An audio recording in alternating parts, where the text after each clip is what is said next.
প্রিয় দর্শক মণ্ডলী, আমরা এখন আছি ঐতিহাসিক মুজিবনগরের কাছে বিশ্বনাথপুর গ্রামে। এই গ্রামেরই ফজলে ভাই, উনি মালিক সিডের গ্রিন বল জাতের বেগুন চাষ করেছেন। আমরা তার কাছ থেকেই এই জাতের বিভিন্ন বৈশিষ্ট্যগুলো শুনব।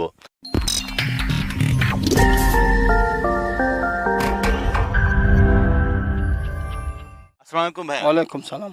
আচ্ছা ভাই, আপনি কতদিন ধরে বেগুন চাষ করেন? বেগুন চাষ করি 4-5 বছর থেকে। এই বেগুনের জাতের নাম কি? গ্রিন বল।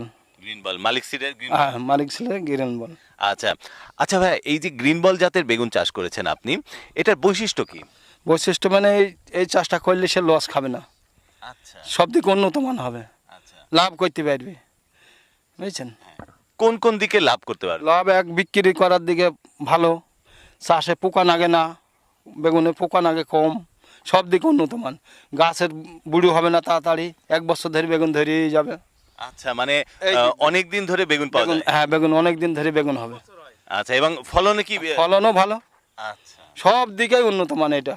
আচ্ছা, তাহলে এমনি যারা বেগুন চাষ করতে চাচ্ছে, ধরেন বাংলাদেশের আনাচে কানাচে বিভিন্ন কৃষক যারা এই মুহূর্তে এখন বেগুন চাষ করতে যাচ্ছে, তাদের উদ্দেশ্যে আপনার কি পরামর্শ এই বেগুনটা চাষ করতে হবে, বেগুন এই বেগুনটা সে লাভবান হবে। প্রিয় দর্শক মণ্ডলী, ফজলে ভাইয়ের কথা শুনলেন আপনারা যে উনি গ্রিন বল জাতের বেগুনে কি ভাবে লাভ করেছেন।